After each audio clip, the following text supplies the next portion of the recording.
Alexander Massialas, second here at the December NAC in Baltimore, but world number one. Alex, first with today's result, walk us through what you were feeling performance-wise and how you felt about the result.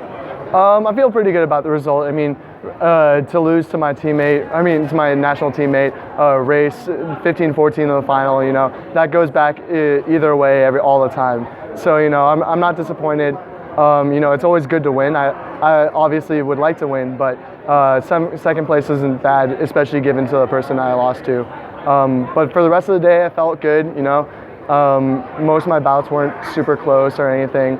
Got a chance to fence a lot of the juniors and younger fencers coming up in the U.S. right now. So that was a good experience for me because I haven't fenced a lot of NACs recently, and I haven't had a chance to fence a lot of the new younger fencers. So it was good to see what they're all about and how they're doing and coming along. Speaking of the juniors, your dad, Coach Greg Massialas, really plugged into the foil scene at all levels. How about for you, keeping like a tap on the foil scene with your opportunity to fence a lot of them today? What are you feeling about the promise for men's foil in the U.S.? We had a couple years where our juniors weren't super strong, or at least weren't getting the results that we previously got, but we did set a very high bar for them to follow. I mean, like, we had junior world champions. In the team event, we got first or second every year for the last 7 years. So, we did give them a hard benchmark to hit.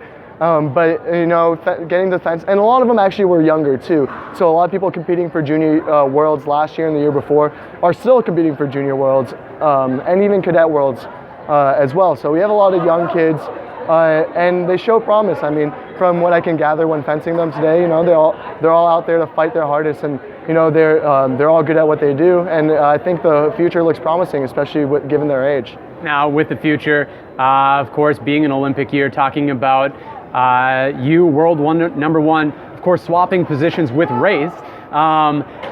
This now means two Massialas fencers, Garrick before, now you, have achieved the world number one ranking. What does that mean for you as far as a milestone on your career? It's, I try not to look to think about it too much. I mean, even when I got first in Tokyo, there were rumblings at whether or not I'd make first or second in the world, and I was like, I don't know, I just went to sleep, woke up the next day to fence team, and then someone told me the next day, you made number one in the world, and I was like, oh, great.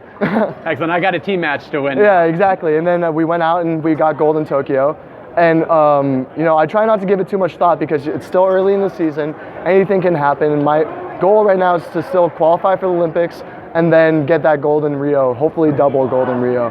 But I mean, at the end of the season, if I finish ranked number one, I think I'd be ecstatic. And honestly, even though I don't look back at this too much, I don't give it too much thought. It is pretty cool to say, at least for once in your life, you were number one in the world. Definitely. Now you. Not only walking away with gold in Tokyo, also being world number one, you were world finalist at World Championships in July. Your fencing is really on point right now, and you continue to be consistent. On point. No pun intended. But you continue to be consistent. How does that, feed into your confidence to continue working towards those long-term goals you have for this summer?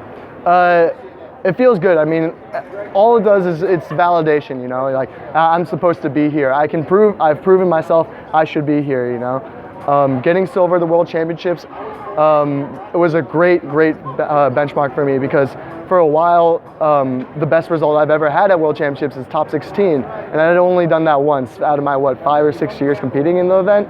So it was really nice to finally break that barrier of not only past the 16, but into the medal rounds, which ultimately was always the goal. And unfortunately, I fell a little bit short of first place, but it was enough for me to show like, hey, I belong here. I deserve to be here. I had a bunch of good bouts, and I'm on my way to Rio. Now, it being the holiday season, you're taking a year off from Stanford. What are you doing to kind of escape from fencing or just relax during this holiday season? I don't know yet. I mean, I think I'm gonna go over the holidays, maybe go visit my girlfriend in her hometown, and then But for the most part, you still got to put the pedal to the metal, you know. Because we have such a long break, some people would say, oh, it's nice to, like, you have a really long break, you get to take a vacation and then come back into it.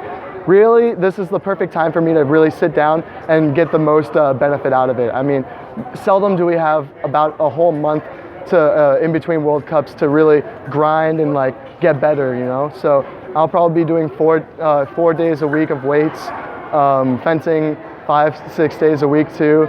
So you know, I might take a little bit of time off to go visit my girlfriend, but other than that, you know, it's all just put the nose down and grind. Right, absolutely. Well, happy holidays to you, Thank and you. congrats on the result today. Thank you.